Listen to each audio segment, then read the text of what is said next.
I just finished grilling, and I thought I'd sit out and share a few things with you guys. As of this week,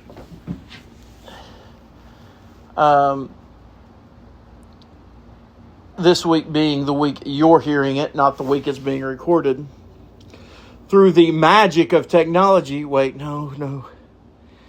Magic or technology? I don't know. Then there's that thing about any technology advanced enough can be mistaken for magic. So there's that, right? So anyway, welcome to Clean Fiction, episode 17. Today we're going to look at the Superblians, the second part of the story, as well as the interview with Daniel Mynyk. But first, I just want to share some things with you, some big announcements, because there are some free issues coming out, and you guys need to know about it. Free issues of, that's right, Clean Fiction magazine. This is the Life Truth Network. Welcome to Life Truth Presents, a clean fiction podcast. If it's clean fiction, it's fair game. My goal is to come alongside Clean Fiction Magazine over at cleanfictionmagazine.com. They sell their quarterly publications on Amazon. If it's not the type of thing covered in CFM, I want it to be here. That gives you, the listener, access to even more clean fiction. You could even hear interviews, game reviews, featured audio drama reviews, and some of the dramas themselves. I want this to be big.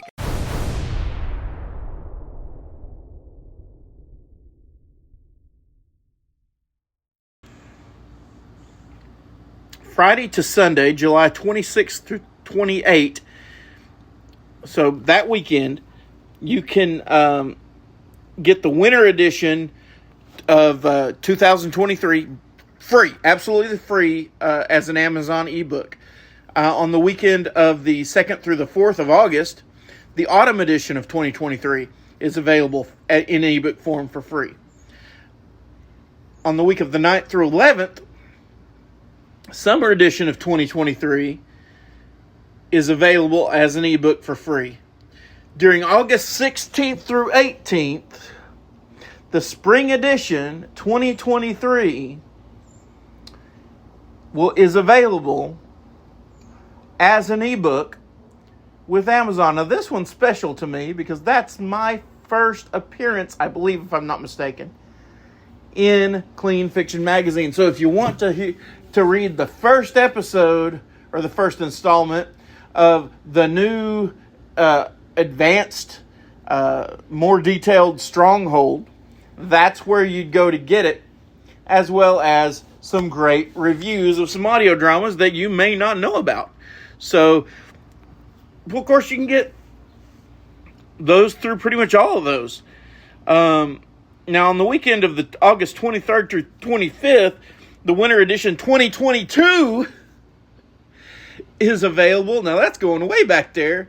And get this, Friday through Sunday, August 30th through September 1st, the autumn edition of 2022 is available. So it's like we're going back in time. Going back in time. Oh, can I do that? I don't know if I can do that. Oh, well. Fair use. Before we get any more goofy, let's check out the antics of Daniel Mynyk's Superblians in the second half of the tale of the Superblians. Now, if you can't read between the lines of Drugman's column in the New York Times today, he argues from what is commonly called the paradox of thrift, or the paradox of savings. The idea is that when we save, we think we're helping ourselves. 'Cause, come on, aren't we better off when we save? You know, a penny saved is a penny earned, the saying goes. Well, to Keynesian economists like Paul Drugman, that is pure, unadulterated evil. You see, according to people like Drugman, when you save too much money, you're starving other people. Because your spending results in other people's paychecks. Now, there's certainly some truth to that. I mean, the grocery store down the street can't pay its employees' salaries if it doesn't sell products. It can't sell products if people like us don't buy them. So, when we buy things, we are ultimately paying the salaries of the stock clerks and the grocery baggers and whatnot. Okay, so there is some truth to that claim. But here is where the theory goes wrong. It turns out it's not actually a paradox, as Drugman and Company would have you to believe. It gets the cart before the horse. Although spending results in someone's income, what ultimately has to come first? Spending or income? Well, income, right? I mean, you can't spend what you don't first have. You can't spend until you've earned. You can't use gold that you haven't first mined, etc., etc. Here's an example of how the so-called paradox of savings breaks down. Let's say you get into the habit of buying a box of candy bars every week from your local grocer. So every week, without fail, you buy those candy bars, and this money becomes part of the revenue for the store. Are you still with me? The store budgets from its revenue the salaries of the workers, such as that cashier who checks out your candy bars at the counter. Still following me? Okay, now consider that this nasty little habit starts to take a toll on your health. Your doctor tells you that you need to cut your sugar intake for your own good. What's the first thing to go, you might ask? You guessed it, the candy bars. So, what do? For your own good. You stop buying that weekly box of candy bars. Well, what does this mean in the short term? On its face, it means the store is short those candy bar sales. Well, that might cost someone his job, Tom. Where's your heart, Tom, you evil capitalist? Now, wait a minute. Hold on a second. Back up the truck a bit. Sure, there might be a dip in revenue for the store as you shave off that candy addiction. But who's to say you're now going to bury that former candy money 6 feet under and let it rot into fertilizer? Or whatever happens to money stuck in the dirt. No, you might eventually have other uses for that money. For instance, you might take that same money and spend it at that same store and buy some health food. Ooh, that would be bad. And what about the candy bars? Well, maybe some other people would buy them because there are more for others now. Now, as you start to work on your health, maybe you spend some money on a gym membership. You know, those memberships that people brag about but don't really use. So, now you have taken your newfound savings and spent them later elsewhere into the economy. But what if you didn't? Well, those savings are still available for spending in the future. They could be used to invest in a business, as much as some weekly candy bar money could count for an investment. But really, there is no law of physics that says that money you choose not to spend evaporates into the ether. You could even start putting those extra dollars per week into a savings account.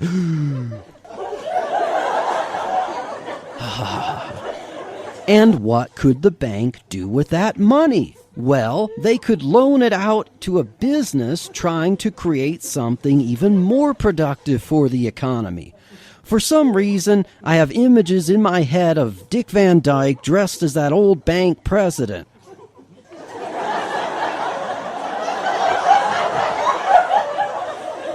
You know, the boy's tuppence will rule the world and all. But back to Paul Drugman, if we must. And the paradox of savings. If this so-called paradox were actually a true paradox as Drugman thinks, if it were true, it means any time we take on certain spending habits, we need to sign on the dotted line and commit to doing them for the rest of our lives.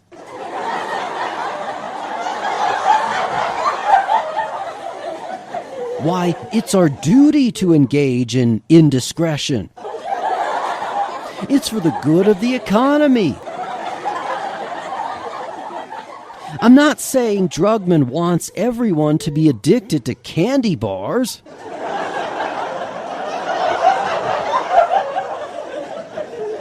He, like all his Keynesian cohorts, miss what French economist Frédéric Bastiat called the seen versus the unseen.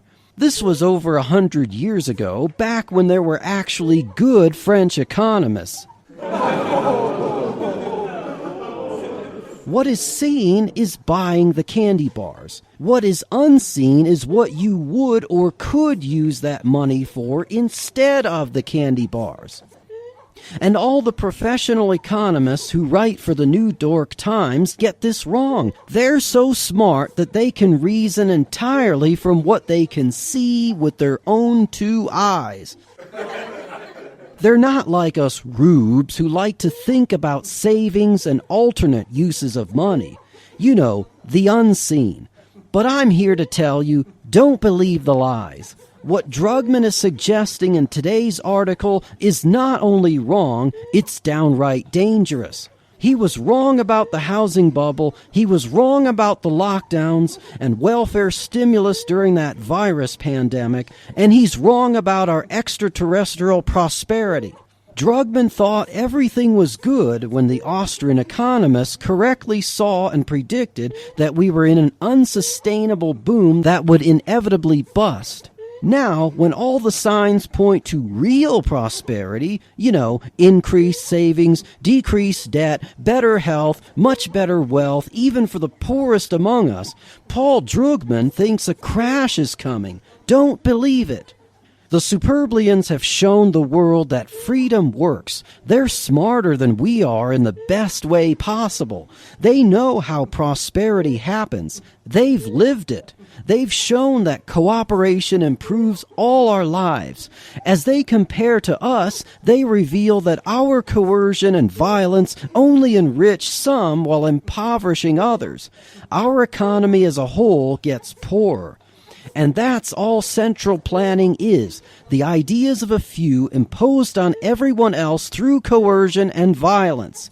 And an economy run on Drugman's Keynesian ideas can only result in poverty and violence.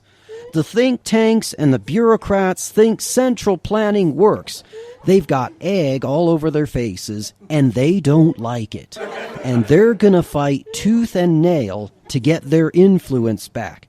Don't let them. Stand with me and fight the lies.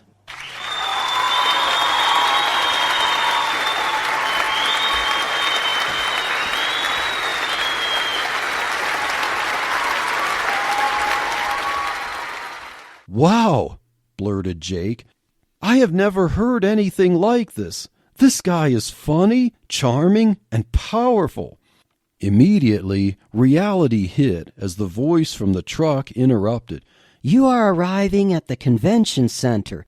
I'm sorry you missed the speech in person. Perhaps you could still talk to the attendees there. The rancher began to ponder what he had heard. There were two strong ideas he learned that day. What was his friend Pete going to do?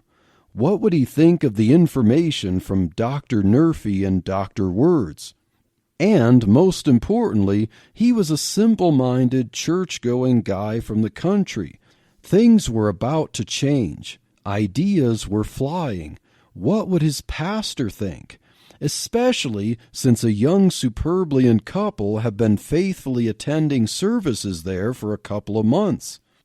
So things are really starting to get interesting in the tale of the Superblians.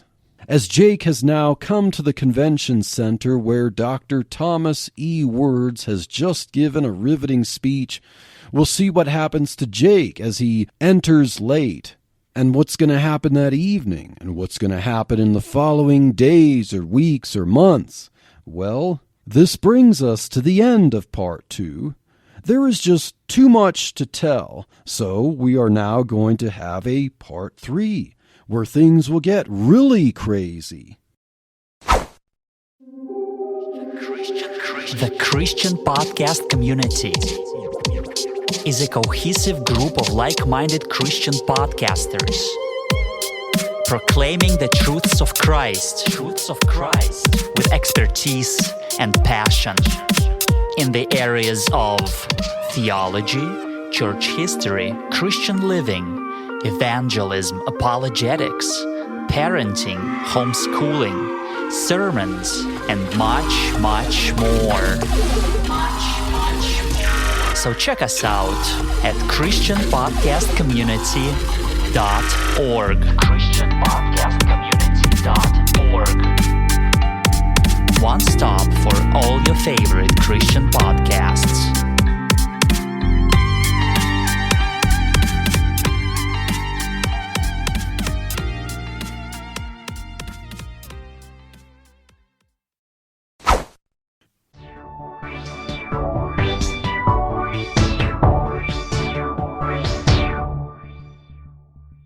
Would you like a little grooming before you leave?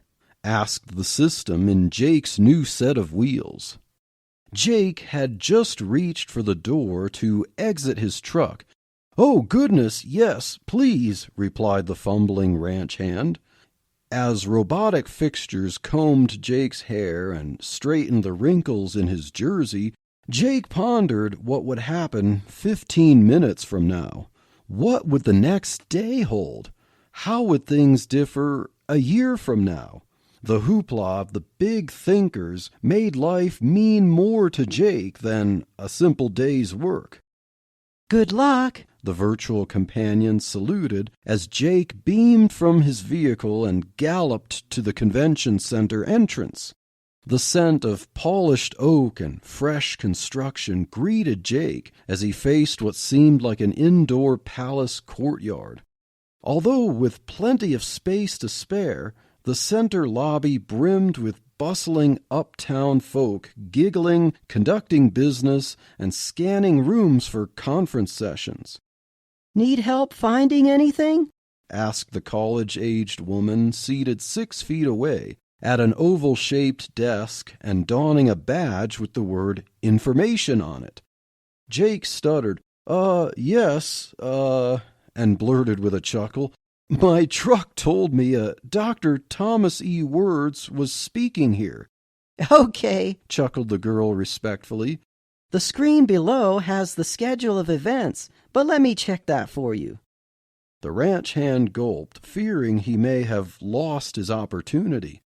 Ah, yes, here it is. It looks like Dr. Words finished about 5 minutes ago. I'm sorry. It looks like you're a little late for that. But his itinerary says that he would stay for a meet and greet for an hour before he has to head to the airport. Jake stammered, Yes, that's fine. The information desk worker giggled, admiring Jake's folksy demeanor. He's in room 114. Go down the hallway to the right and hook left. You will find 114 on the left side. Thanks a mite, uttered Jake as he darted away, nearly tripping over his own feet. Outside room 14, several attendees chattered, some delighting in refreshments, with others thumbing through book purchases. Jake peered through the doorway, witnessing a grid of round seating tables. Adjacent to either side, long tables garnished with tasty treats greeted all the visitors. Despite the elegance, a line of attendees drew Jake's attention. There stood the eloquent man of the hour who entertained Jake through his truck. Jake wasted no time dashing for the back of the line. His excitement paired with an equal sense of feeling out of place. Yet the sheer variety of styles granted him a bit of relief. While dressing appropriate for the surroundings, some wore fancy suits and dresses, while others intentionally mirrored the urban streets. What caught Jake's glance the most was the number of Superblians there. A husband and wife alien couple were laughing with Dr. Woods, while about a dozen others mingled with humans. As Jake waited shyly behind a male human peer in business casual, a Superblian stepped behind him in line. "Greetings, sir," spoke the towering blue youth. He stretched down his hand for the friendly gesture. Hi," Jake squeaked, granting his hand. "Wasn't that awesome?" gloated the intergalactic attendee. "Yeah," replied an eased Jake. "I just got here, but I heard it in my truck."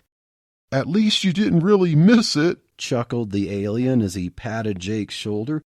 "I hope Tom Words can visit Superblia someday. My friends back there would love him." Jake's rural introversion lessened as he felt as if he were among family now. "By the way, my name is Kero, Kero. What's yours?" "Jake." "Well, Jake, other than church, I can't think of a better place to be right now," squawked Jake's new friend.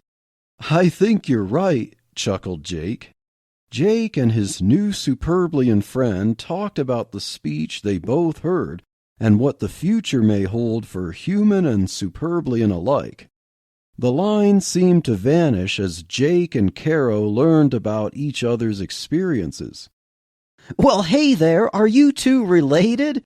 thundered a familiar voice in Jake's direction. Dr. Tom Words chuckled, awaiting a comeback. Jake and Caro cranked their necks toward the speaker, startled that they were already next. Well, gasped Jake, "I never knew 15 minutes was all it took to add a new member to my family." Caro chortled as he delivered a complimentary smack at Jake's back. "The feeling's mutual, pal." "Oh, that's good," roared Tom. "That's why we're here. I mean, when I speak, I intend to make family and friends. When Drugman speaks, he wants everyone to pick a side on the front lines." The three laughed a bit before Tom broke the ice further. "You obviously know my name, but tell me yours. You know, so if I crack a joke at your expense, it can actually be at your expense." Smirking, Jake replied, "I'm Jake. And my friend's name is Caro, Kero.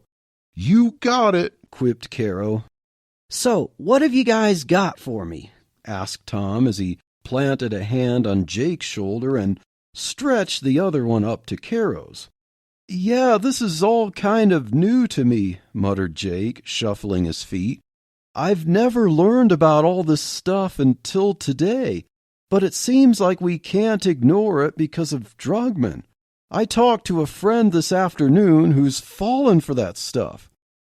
"Oh my goodness, yes indeed," Tom crowed. "It's like the boring lizard people know how to get their followers through mind control. If the truth makes too much sense, it doesn't work for the lizard people. People are easier to control by things they don't understand." "Yeah," affirmed the young alien. "We don't have Drugman's way of thinking on Superblia. I think I understand it, but I don't see how a planet that starts with Keynesian thinking could produce holographic technology or cure cancer. If your theory can't start an economy, why would we need it to keep it going?" Tom pointed up at the tall youth and blurted, "Exactly." He then collected himself into lecture mode. "You know, Drugman himself has said during a recession that we need to stop arguing about how it happened and focus on what the solution should be. Well, don't we need to know the cause of an illness first before we diagnose the treatment? It would be like a doctor prescribing penicillin for every medical condition, because to Drugman, when all you have is a hammer, then everything is a nail." "That's it right there," hollered Jake as he spread his hands. "That helps me understand the article this morning. It's like Drugman doesn't care about what's really going on. If people are saving money, he thinks it's because they're spending less. Well, I know I'm better off than I was a year ago. My mortgage is paid off. I got a new truck, and I got this cool phone that does things I haven't even tried yet. Now, if I were spending less because I borrowed too much so I can pay back my debts, that's different from me having more wealth and being able to save some money. Why would it be good to get into more debt if the reason somebody's cutting their spending is because they already spent too much? Isn't that the problem? Yeah, but you see, remarked Tom, with Drugman, it's all about aggregates. Aggregate demand, aggregate this, aggregate that. And your individual situation doesn't matter for the whole. In fact, if everyone were individually in that situation, it still wouldn't matter. Drugman thinks we have to separate the whole economy from any and all individual humans and Superblians who make up the whole. If you personally need to cut your spending and pay your debts, that might be good for you, but if enough people start to help themselves, Drugman thinks it will cause depressions that only government can solve. That's why he's always proposing that the government and banks spend money on our behalf and get deeper into debt on our behalf. Drugman thinks a constantly growing national debt is a good thing, you see, because it counterbalances what we do when we are responsible. Just then, Tom's phone received a notification. After pausing to check it out, Tom interjected, "Uh-oh, speak of the devil, and here he is. It looks like we're all going to hear from old Drugman himself. There's a live newscast interviewing him and one of your folk." Tom glanced at Caro and then announced, "Attention everyone, if I could entertain you for a few minutes, you may have an alert on your phone, as I have, that the object of tonight's little talk, the esteemed Dr. Paul Drugman himself, is being interviewed as we speak. If you would like to put your thinking caps on with me, I'll just project that up for us now." Dr. Words held up his phone and pressed the button to project holographic screens around the room. The live video feed featured a popular anchor by the name of Megan Skelly, with Paul Drugman to the left and a middle-aged Superblian to the right. "And as we are all aware," Skelly announced in the video feed, Dr. Drugman's article for the New York Times entitled, "Is This Prosperity?" has quickly become the talk around the world today. To discuss Dr. Drugman's piece, the author himself, Paul Drugman, and a Superblian by the name of Gorsan, please let me know if I am pronouncing that right. The Superblian nodded and affirmed. Gorsan. "Thank you," contributed the anchor. "Gorsan, our Superblian guest, disagrees with the article. Why, after a year of record growth and improvement, did you write this article warning us that bad days may be ahead, Dr. Drugman?" "Well, first off," began Drugman, leaning forward and straightening his tie, "I want to be clear that I have full deference to my guest and all Superblians, as all humans on this planet should. My piece in no way discounts the astonishing contributions our new friends have given us this last year. Gorsan, I want to say your wonderful society has taught us all incredible lessons, and we will forever be in your debt." "Thank you," replied Gorsan with a polite nod. "So, just to be clear," interjected Drugman while clearing his throat, "I was only writing as an economist who observes patterns in the economy. One such pattern economists see is that every recession on record is accompanied by increases in personal savings and reductions in spending habits. You know, maybe we can't afford that vacation to Maui after all. Sure, that all seems harmless, but cuts in discretionary spending for frills leads to unemployment in those sectors, which leads to cuts in other areas. It's kind of like a snowball effect. I'm just saying that I've been looking at charts of savings rates in first and second world countries around the world, and the trend has been skyrocketing. Now, we might think that's a good thing because we're more prosperous and we have more money to spend and our dollars and other currencies are going much further. But if our aggregate savings don't come with proportionate increases in aggregate spending, my thought is we could be on the verge of the biggest economic downturn in world history. Skelly winced a bit. Attempting to collect her cool, she turned to face the alien. Now, Gorson, our Superblian guest, thinks this morning's article misses the mark. Gorson, sir, as a Superblian, you obviously have a stake in this. Why do you disagree with Drugman's conclusions? First, Declared the seasoned alien, I recognize the article intends no animosity nor disrespect to my people. No offense taken. The article is about theory and ideas, nothing else. As we have learned about the economic theories of Earth, I must confess that this one seems most bizarre. Yet many humans regard it highly. We Superblians have experienced only consistent growth and improvement on our planet. We don't fear that being stewards of our resources can lead to fewer resources. If overspending makes resources scarce, it makes no sense to us that the solution is even more spending. How can spending A deplete resources while spending B adds resources?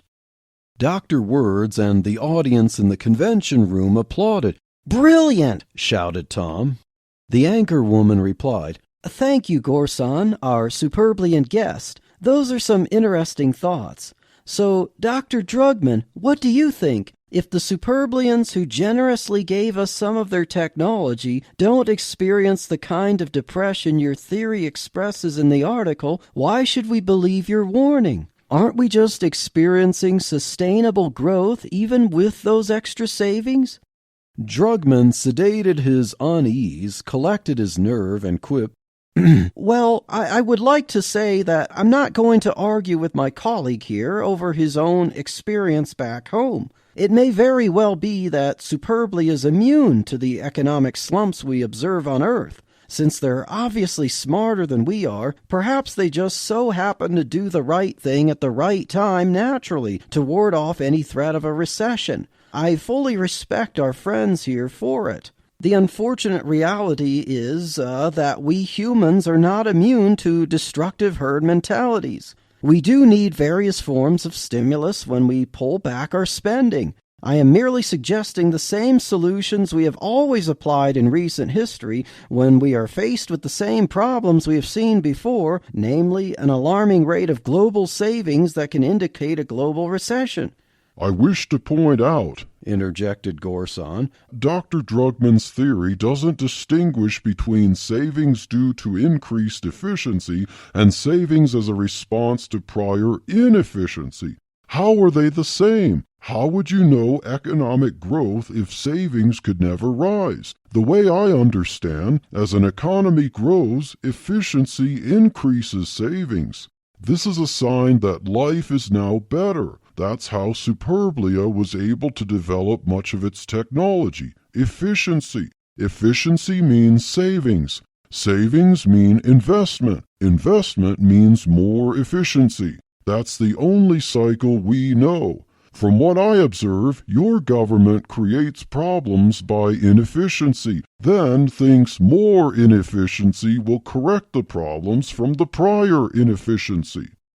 In every direction, Jake witnessed an eruption of cheers. Jake soon convinced his introverted self to join in the cheers. Ms. Skelly, wide-eyed at the exchange she was now responsible for moderating, shifted her glare to the popular economist. Dr. Drugman, I really want to focus on the point Gorson just brought up. He claims his planet has never experienced the kinds of booms and busts we've experienced on Earth, and what you're warning us about in this article. Why do you think, with the Superblians living among us and indirectly influencing our economy, that we haven't found our permanent prosperity, an endless boom, if you will? Like I said earlier, lectured the professional idealist, I am not about to discount the claims of our friend here, The economic rules we humans experience may very well not apply to the Superblians. That's wonderful, but we humans obviously still exist.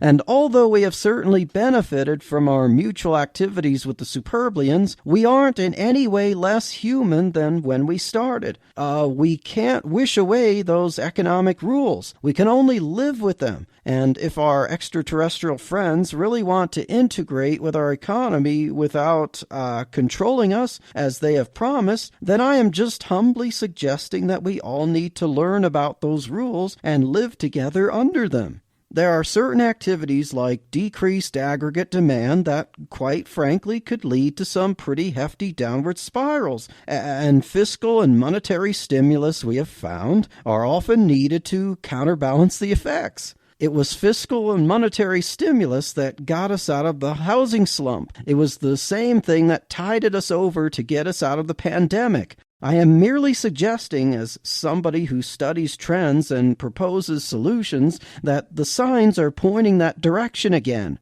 Utterances of boo and no filled the conference room. Dr. Words face-palmed and muttered, "Paul, what are you doing to us, man?" As if eyes could not hold wider, the interviewer proved the world wrong. She turned to the Superblian and squeaked out, Gorsum, your thoughts, sir?" The alien, as the calmest visible participant in the event, replied, Miss Skelly, I continue to hold the position I uttered earlier. Nothing the professor has said convinces me otherwise. It is true that we have promised to integrate and cooperate, never to interfere or control. We commit to living among humans and sharing our blessings in charity and enterprise. With our ideas, we offer them only as opinion and nothing else. And my opinion is that human and Superblian alike are best suited if we avoid the proposals the professor has made. "All right, you heard it here," began the anchor to conclude the panel. Tom pressed a button on his phone to cut the stream. The conference room walls echoed once again with chatter about the gripping video. "Well," barked Tom, "things like this tempt me to march right over to my friend Bob Murphy and restart our Contra Drugman podcast together again." Tom apologized that his flight could not accommodate earth-shattering events and granted his audience a good evening.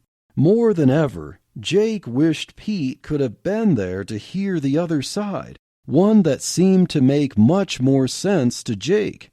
Having arrived back home late that evening, Jake prepared to encounter Pete the next morning and share a video of the epic speech he heard. Unfortunately for Jake, Pete dismissed all remarks. Pete dug his heels even deeper into his cause after joining a group of farmers to protest with them.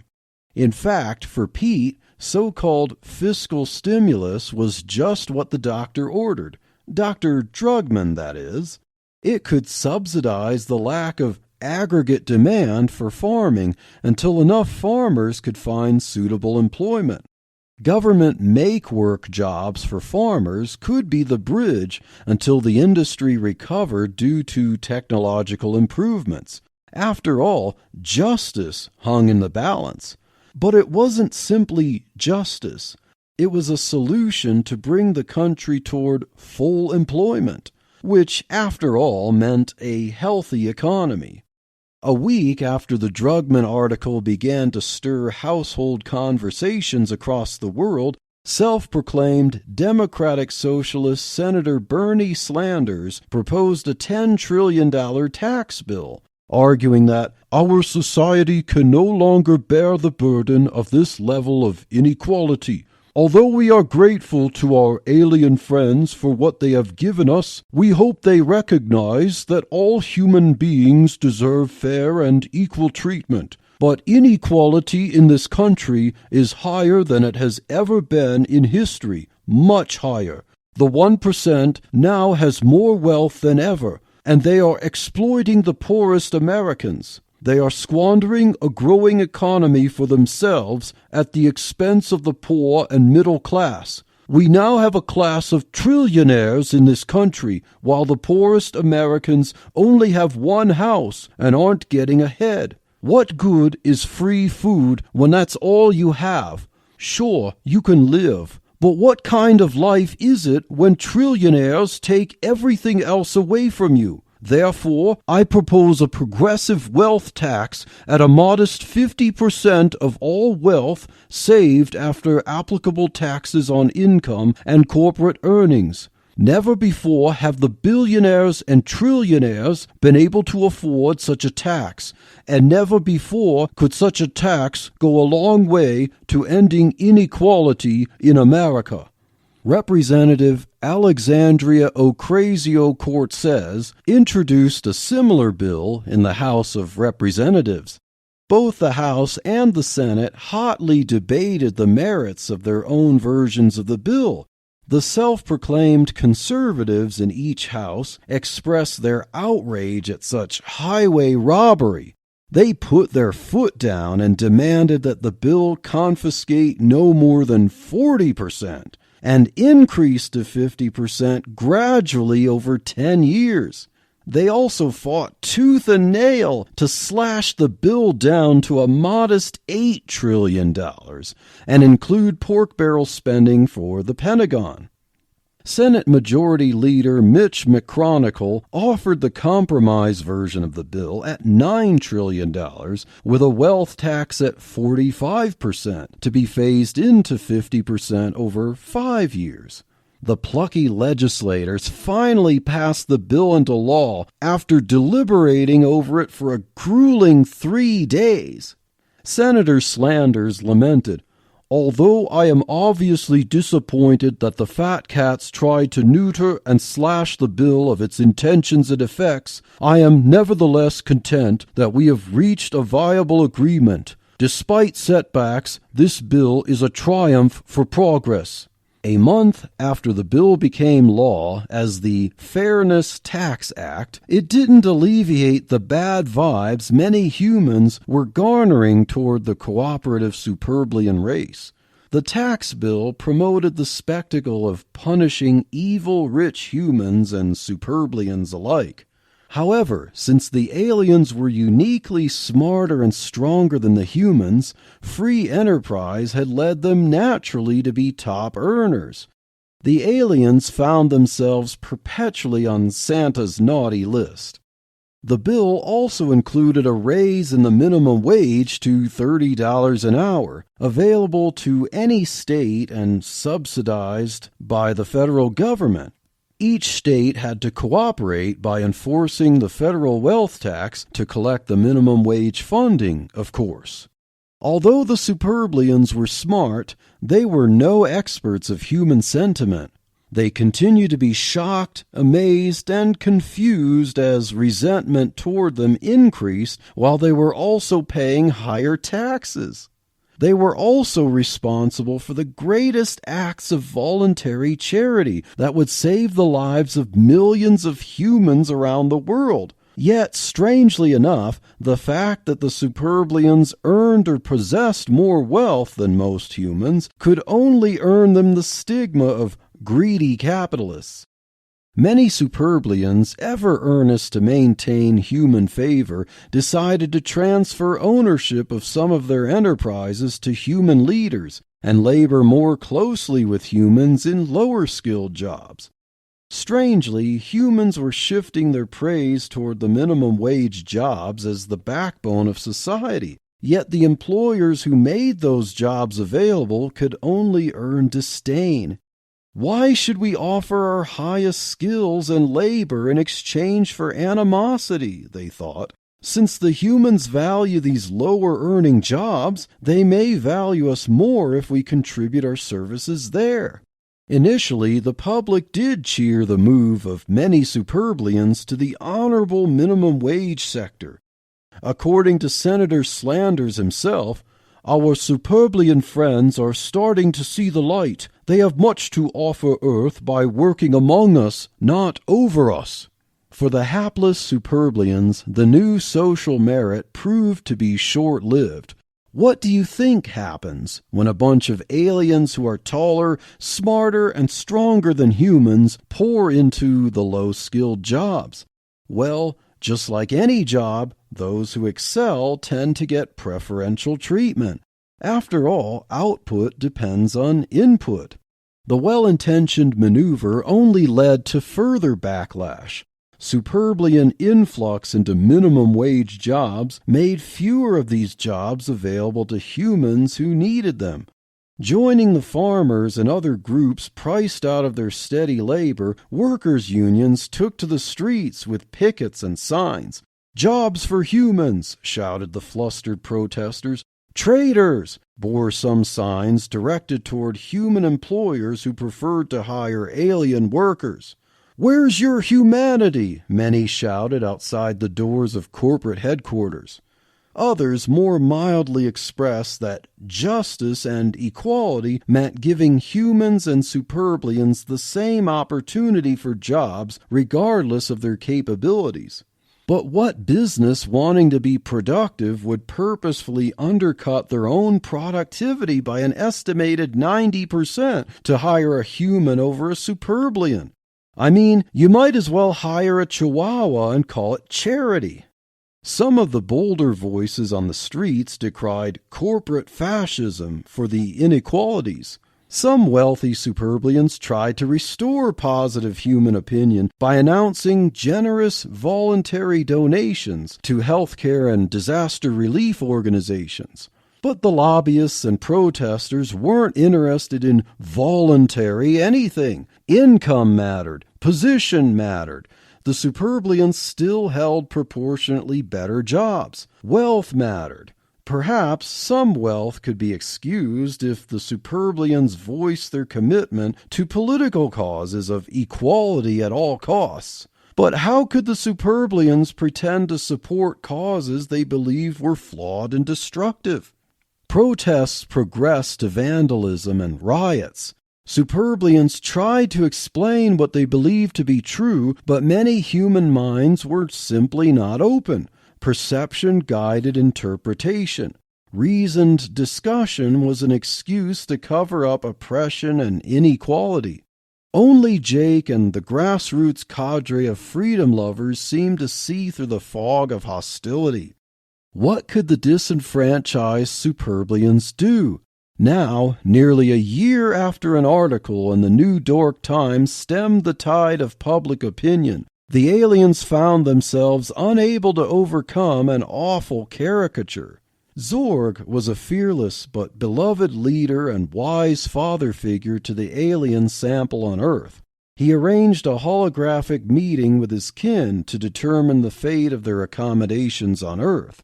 The next day, July 25th to be exact, Zorg met with the United Nations. He grieved that his race improved the earth, but missed the mark for the human heart. Each president, prime minister, and king unanimously agreed to grant the Superblians a peaceful exit from the planet. Each verbally expressed their sorrow that their blue friends felt unwelcome. Yet, in the depths of their heart, they eagerly seemed to await the event like scavengers circling dead flesh.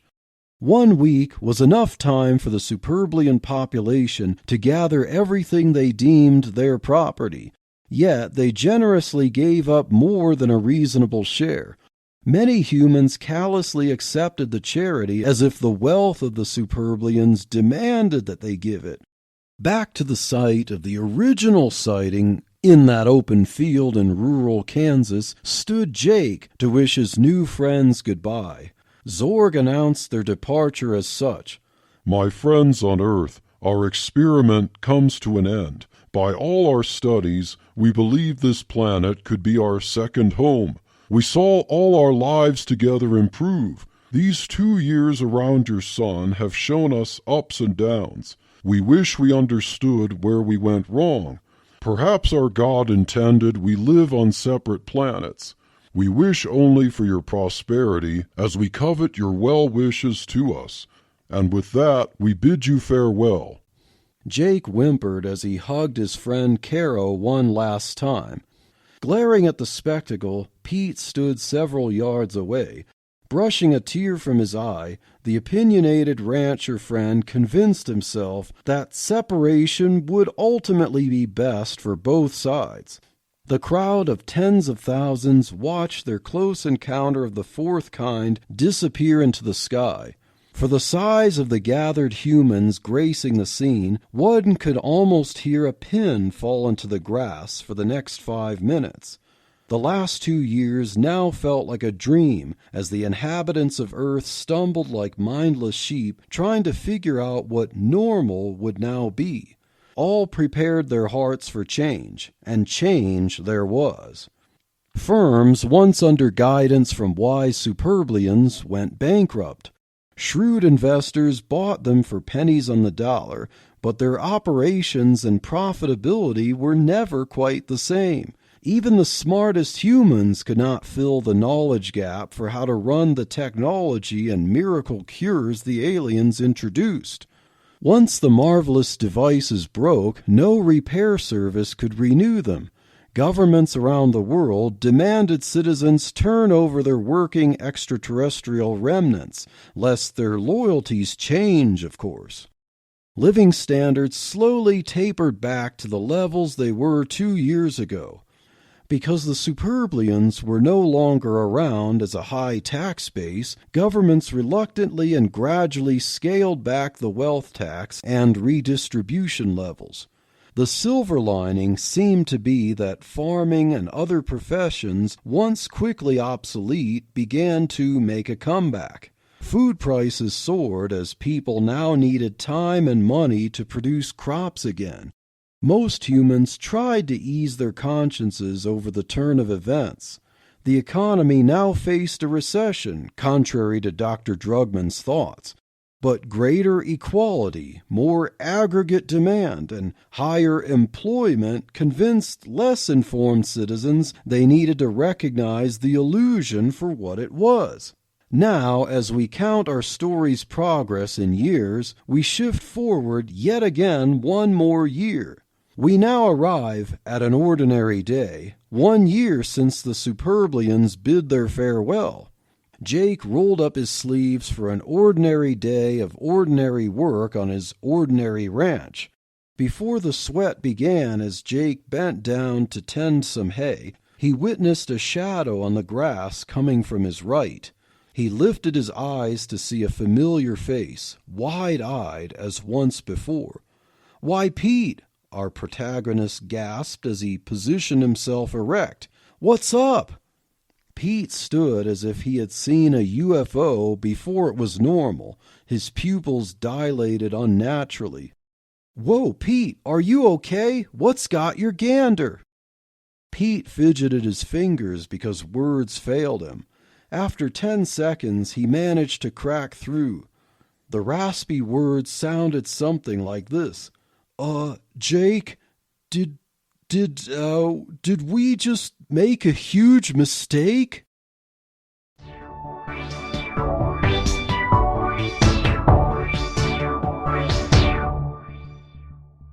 Well, I hope you enjoyed my silly little sci-fi story, and I hope that it was a little bit thought-provoking. And I will just leave us with 2 verses from Scripture. Proverbs 28 verses 4 through 5 says, "They that forsake the law praise the wicked, but such as keep the law contend with them. Evil men understand not judgment, but they that seek the Lord understand all things." Stay tuned for the next episode of Truthspresso, and God bless.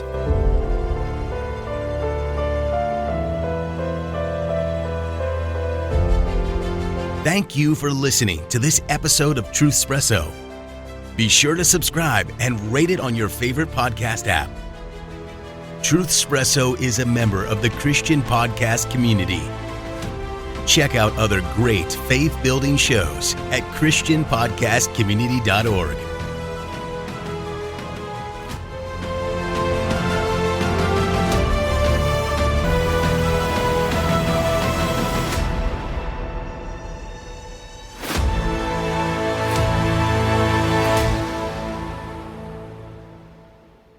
speaking of playing off the superb and Superblian, now you currently are doing a superhero series, and I wanted to have you talk about that a little bit. Now, I wanted to ask, though, we actually had a superhero series. Oh, you Yeah, did? thank you, Similar? for us. No, I know you didn't, because yours is a lot better than ours. Oh. So you compare Jesus to superheroes? Yeah, well, early on, we had a 6 series bit on Messiah as a superhero. And basically, I mean, Nathan came up with the outline for it, and we just kind of batted ideas back and forth. For example, the first one was, of course, his origin. You know, superheroes have origin stories. So we talked about his birth and creation of the world and stuff like that. Superpowers, we talked about his temptation in the wilderness and power over demons and such. His secret identities. You even discussed this, I think, on yours, Jesus as a secret identity, you know, God in the flesh. We kind of touched on that too. But again, I think you did a better job. The character, superheroes have good character. Jesus was concerned about widows and orphans. And then our last one was mighty deeds, and we kind of came full circle on, you know, more of the miracles, walking on water and that kind of thing. So that's kind of a fast rundown on how we walked through Jesus, comparing him with, you know, certain traits of superheroes. Cool. But I like your approach. You apply superheroes and you compare early church heresies, which it's a pretty good slant. Yeah. Like how I came up with that, actually about 2 years ago, I was the Sunday school teacher at my church for one of the adult classes that I was attending. He had to go out of town, and he let me take over. Originally, it was going to be, I think, 1 or 2 sessions. And so I started to teach what I know, which was, you know, who is Jesus? So I had a series that I entitled That I May Know Him. And so I started to go through the early heresies to try to explain, you know, to, you know, independent Baptists there in my church, who Jesus is like, that we can often forget. And so as I think it was on the second week, I was starting to think to myself, like, am I getting through to people? Is this understandable, trying to explain one person with 2 natures and what constitutes a nature, and how do you not confuse the two, or confuse person and nature? And you know, I could see some people like maybe start to fall asleep or something like that. So then I, like, halfway through the second session, I started to come up with superheroes to illustrate it. Like, okay, I'm talking about Docetism is, you know, like, it's not like Superman. Superman looks human, but he's not really human. That's like Docetism. And so then I started to think of, like, okay, yeah, Batman, he's really cool, but he's a superhero, but he's only human, and that's not what Jesus is like. And then I actually ended up doing, I think, at least 6 sessions. So when the Sunday school teacher came back, then I asked him about it. I'm like, I'm not finished People with were this. studying comic books instead of their church quarterlies, and they're like, what's going on here? Yeah.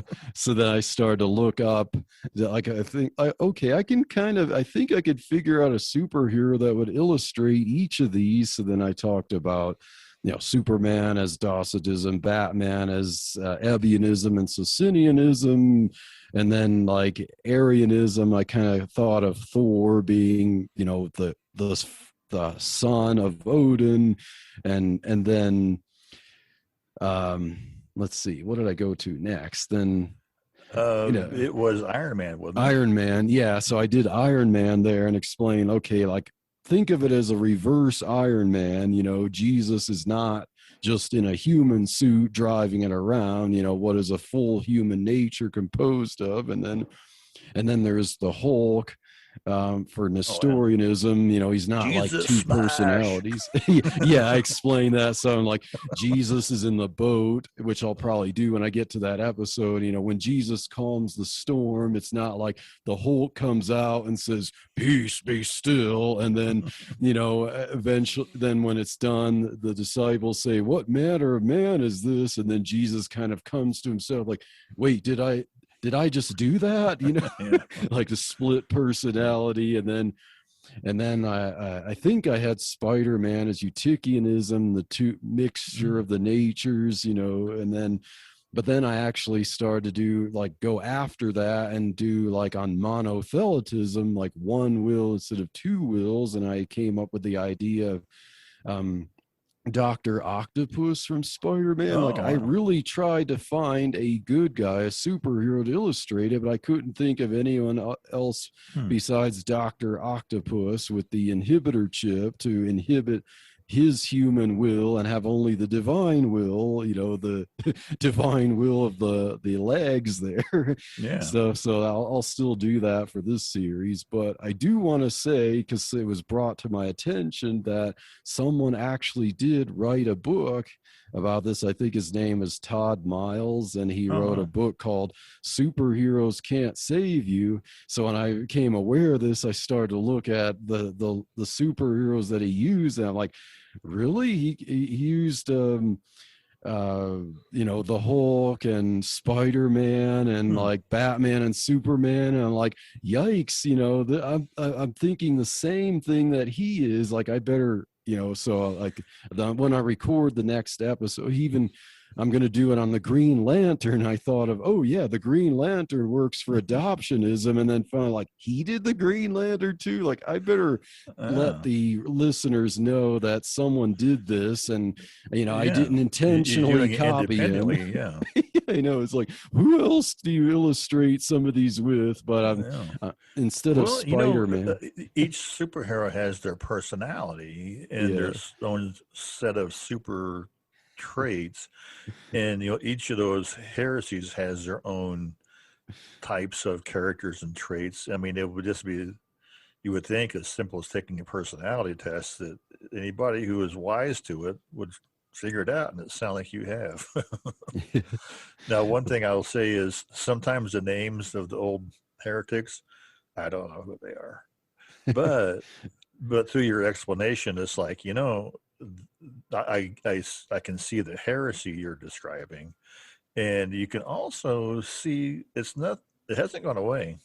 Oh yeah, for sure. I thought about doing something of a series on heresies based on, people out there say, there's a special knowledge, you got to be in the know, you got to be woke, as it were.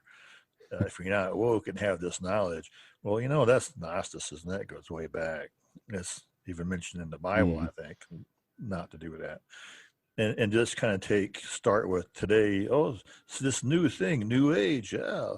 And then go back to, we'll go back to this 2nd century or something, and kind of taking it backwards, starting with, hey, I know this. And I think you're doing that with the superheroes. You're starting with something familiar people know, and then you're diving back into the, I'd like to use the words, dusty and musty church history stuff, but I think it works, yeah, because I think church history is important. It's kind of like, as George Santayana said, that something to the effect that those who do not learn from history, are doomed to repeat it. And so it's like you see every single one of those heresies in history show up again. I've talked to people who were Nestorian on Facebook. I've talked to some people on Facebook and in person who are obviously Eutychian, and monothelite. And I've talked to I've actually talked to Gnostics, as I mentioned in the one episode about Superman. And yeah, of course,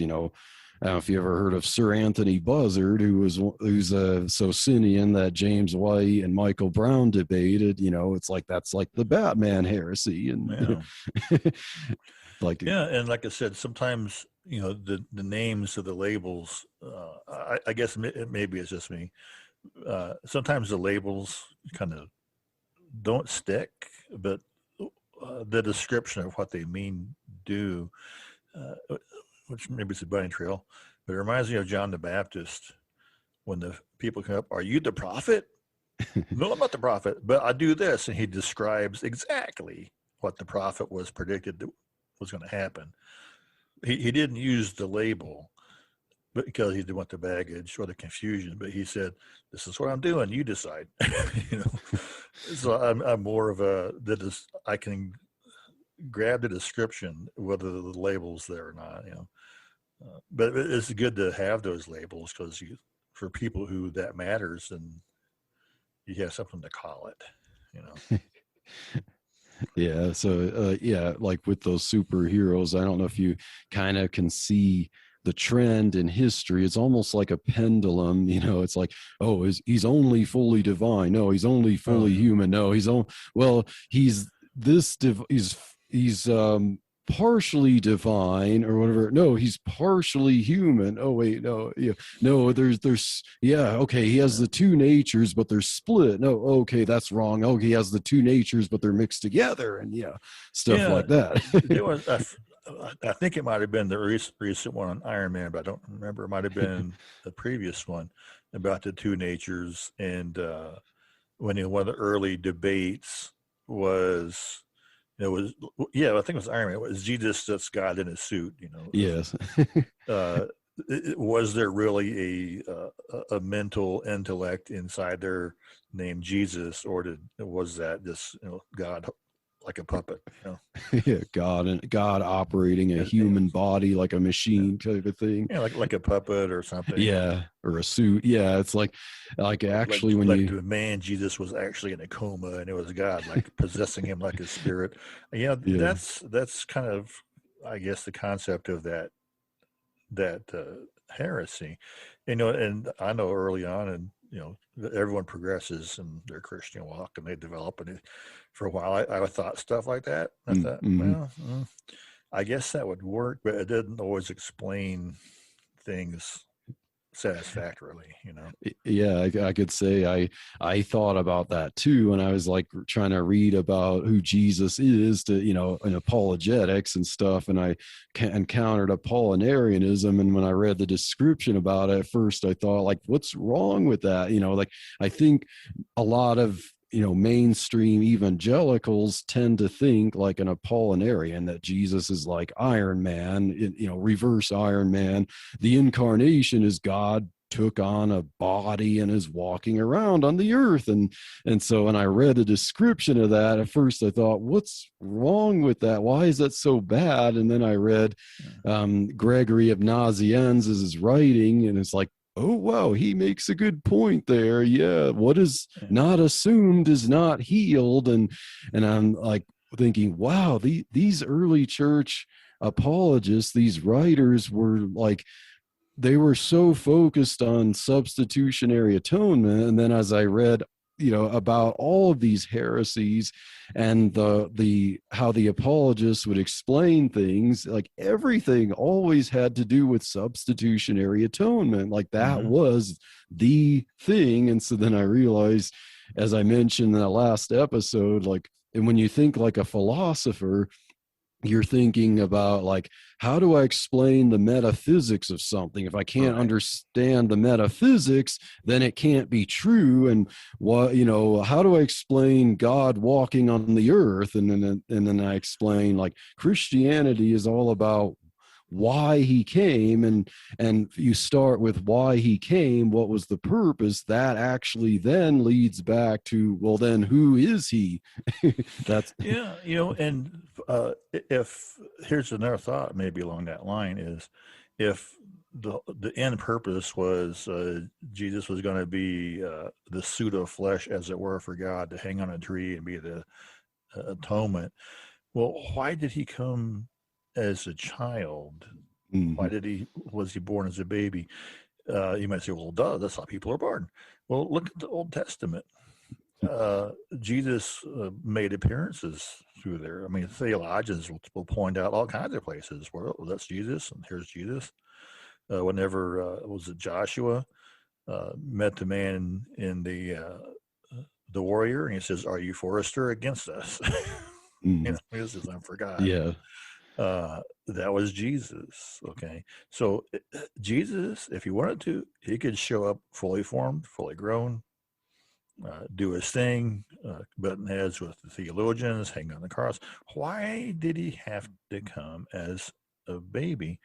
And I think it's because he had his own personality, separate and from God and the Holy Spirit, and he wanted to experience life from moment zero up until the death on the cross.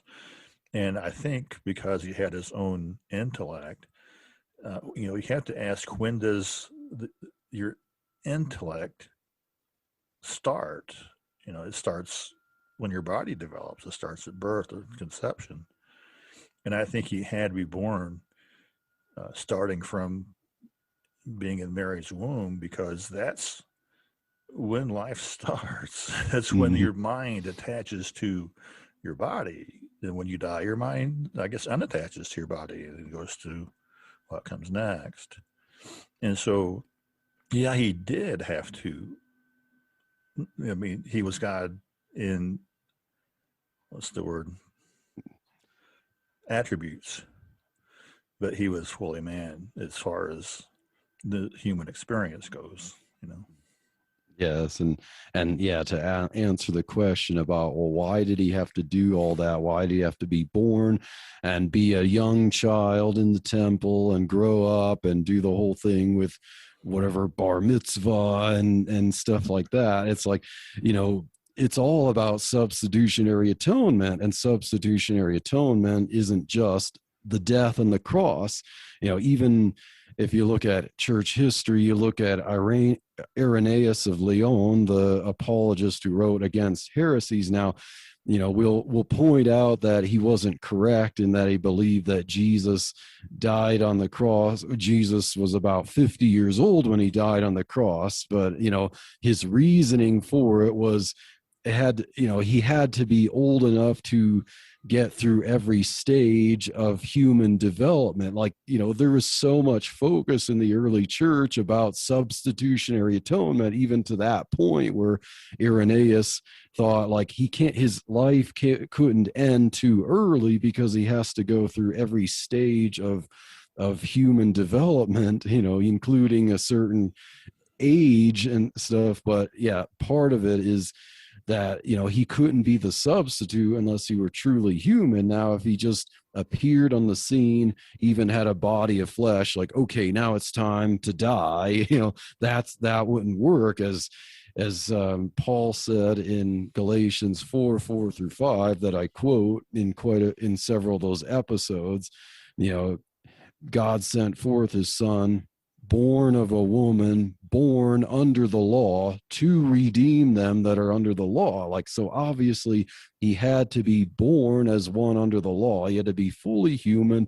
He had to experience humanity, and even his living the sinless life was part of him being the spotless lamb, as John the Baptist says, "Behold the Lamb of God that taketh away the sin of the world." Substitutionary atonement depends on someone starting as a fetus, in the womb of Mary, going through that, being born, living under the law as our perfect example. And if he has a full life of one under the law, fully human, God, one person with two natures, a full human nature there, that qualifies him to be the spotless lamb who can then die as a lamb without spot or without blemish. Then he can be our substitute. And so substitutionary atonement, I know as good, evangelicals, it's like all about the cross, but yeah, for sure it is about the cross, but it's also about the burial and the resurrection. It's also about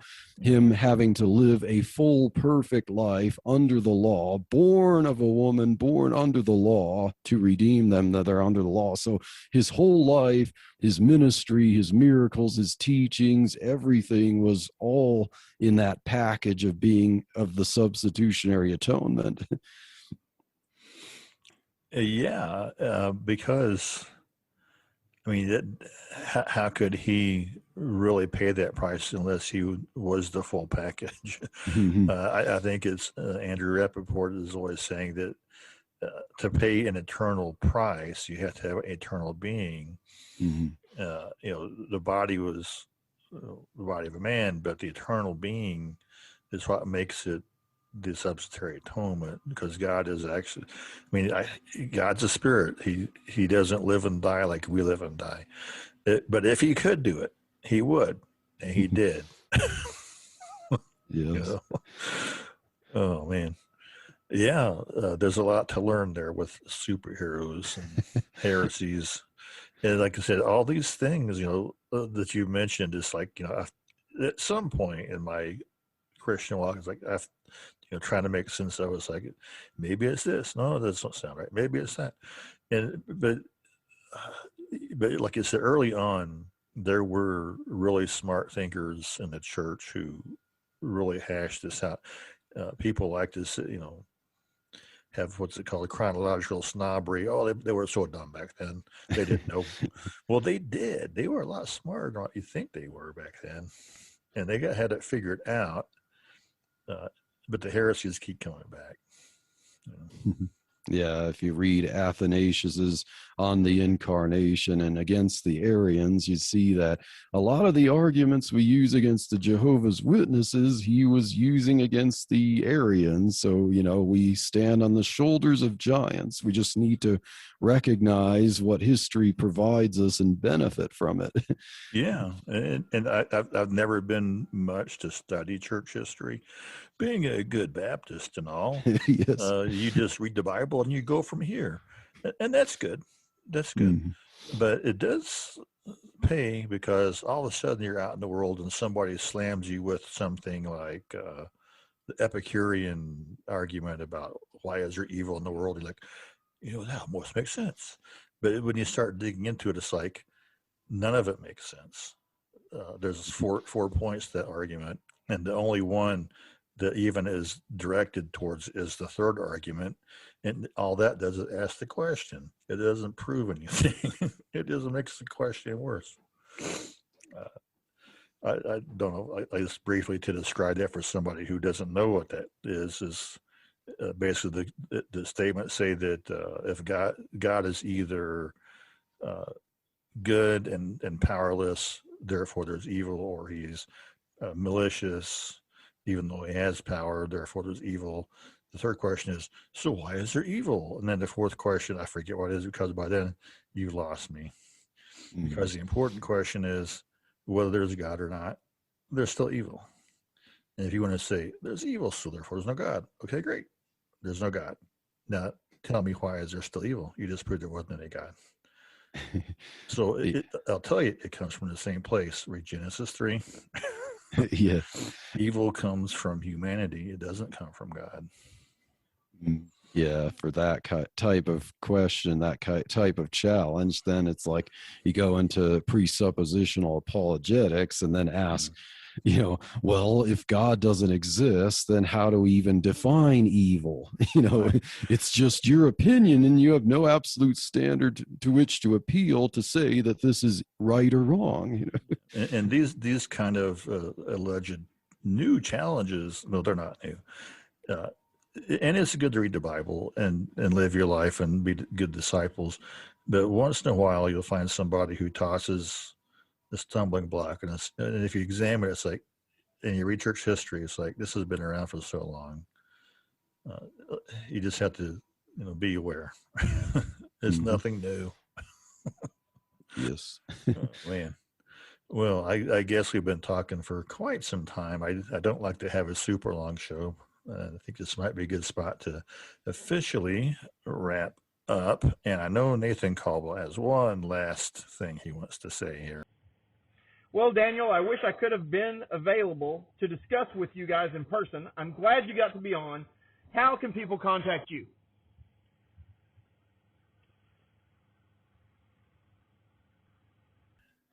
Let's see, you can go to truthhub.org, and if I remember correctly, there might be an email there. Otherwise, you can find me on Facebook. My email is truthspresso@truthhub.org if you want to contact me related to the podcast, or there's also Daniel@truthhub.org. And I would say make note of those, because I went to your website looking for a contact form. I couldn't find it. Yes, I that went to shows the search box and looked for email, and I found a thing that says, send me your email and I'll send you this book about Jesus. I thought, okay, click. I never did get the book. Oh, well, I better check that, because I thought I tested it. So it shows how often I update let my me send website. you an email. So. Okay. But yeah, check out the webpage and send Daniel email. Check out the podcast as ours. It's on ChristianPodcastCommunity.org, and you'll find his and a bunch of other shows there. And I haven't found a bad one yet. They're all really good. Mm-hmm. I feel bad because everybody sounds a lot smarter than me. I feel bad because I think everyone, is like more relatable and, cooler than I am. Well, I wouldn't go that far. But yeah, so we will go ahead and wrap this up officially, and we'll get our closing credits here to cue up and roll in the music. Visit life-truth.com, where you can find all our shows. Leave a message or call our voicemail number at 401-753-4844. Find us on Facebook at facebook.com/LifeTruthPage. Follow us on Twitter at H, P, N, C, AST. Everything Nathan Caldwell does can be found at facebook.com/protectors of the book. Music in the show is used by permission of Kevin Zerby at zerbinator.wordpress.com. May the word of Christ dwell in you richly. May you find everything you need. And if you don't know Jesus, your greatest need is a Savior. Thanks for listening.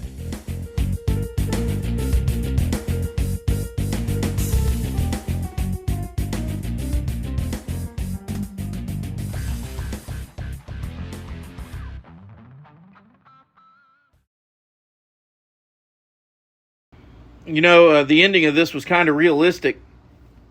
The world as a whole will always choose the broad way that leads to destruction, but we who are born again know there is a better way. It's interesting, though, that oftentimes that better way is rejected. It's rejected as stupid. It's rejected as inconvenient.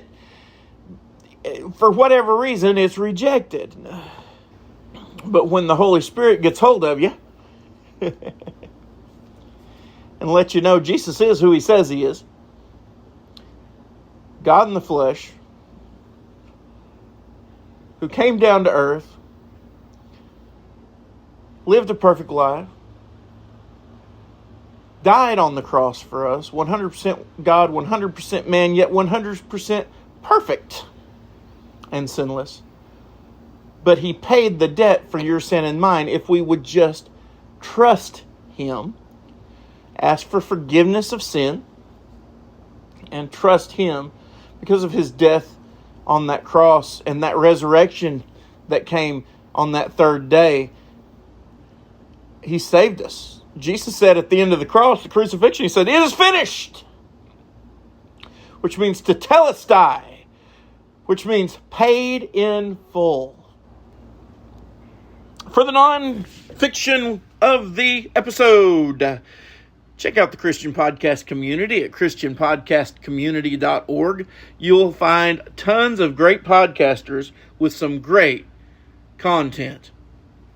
Thank you for listening to Life Truth Presents. Once again, Daniel Mynyk can be heard at truthspresso.com. Nathan Caldwell can be found at life-truth.com and is also a writer and reviewer for Clean Fiction Magazine, which can be found at cleanfictionmagazine.com. Also in the show was Keith Heltsley of Quest for Truth. He can be also found at life-truth.com.